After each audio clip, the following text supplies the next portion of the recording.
అర్ధరాత్రి సమయంలో పోలీసు మరియు అగ్రికల్చర్ డిపార్ట్మెంట్ బోత్ టీమ్స్ కలిసి గోపులాపూర్ గ్రామం జడ్చర్ల మండలంలో ఇట్లా కల్తీ పత్తి విత్తనాలు అమ్ముతున్న సమాచారం మేరకు రైడ్ చేయగా ప్రభాకర్ రెడ్డి అనే వ్యక్తి దగ్గర మరియు సుధాకర్ రెడ్డి అనే వ్యక్తి దగ్గర నియర్లీ 320 కేజెస్ పత్తి విత్తనాలు, నకిలీ పత్తి విత్తనాలు పట్టుకోవడం జరిగింది.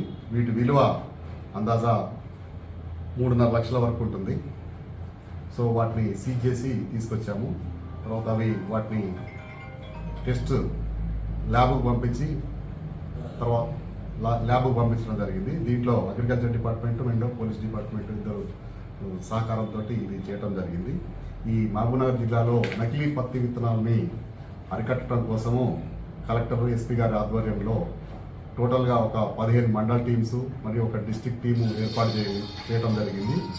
వీటికి సిఐలు, ఎస్ఐలు మరియు అగ్రికల్చర్ ఏఈఓస్ అంతా సంయుక్తంగా కలిసి అరికట్టడం కోసము మేము ప్లాన్ చేస్తున్నాము. ఇందులో భాగంగా ఎక్కడైతే బయట పొరుగు రాష్ట్రాల నుంచి, పొరుగు ప్రదేశాల నుంచి వస్తున్నాయో అక్కడ చెక్ పోస్టులు ఏర్పాటు చేస్తున్నాము. తర్వాత ఈ నకిలీ పత్తి విత్తనాలు కొనకుండా ఏది నకిలీ, ఏది నిజమైందనే దాని గురించి అవేర్నెస్ క్యాంప్స్ కూడా అగ్రికల్చర్ డిపార్ట్మెంట్ వాళ్ళ సహకారంతో అది కూడా మనం చేస్తున్నాము. ముఖ్యంగా ఎక్కడైతే ఈ పత్తి విత్తనాలు తయారవుతున్నాయో అక్కడ యూనిట్స్ దగ్గర చెకింగ్ చేయడం, తర్వాత రీటైల్ ఆథరైజ్డ్ రీటైల్ డీలర్స్ మండల కేంద్రంలో కానీ టౌన్లో ఉన్న వాటిని చెక్ చేస్తున్నాము. అదేవిధంగా ఈ నకిలీ విత్తనాలు అమ్మేటటువంటి ప్రైవేట్ వ్యక్తులు వాళ్ళ ఇళ్లలో దాచిపెట్టి అమ్మి రైతులకు డైరెక్ట్గా వాళ్ళ మీద కూడా నిలువ పెట్టి మొత్తం 3 లెవెల్స్లో ఈ చెకింగ్ జరుగుతుంది.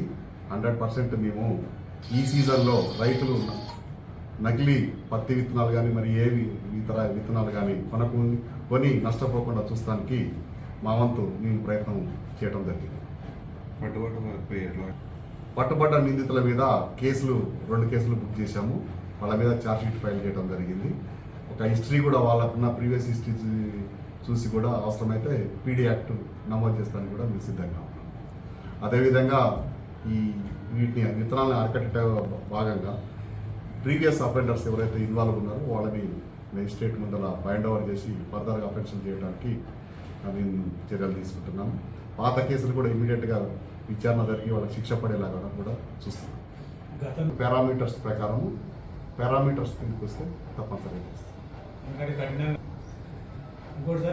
చేస్తున్నాము.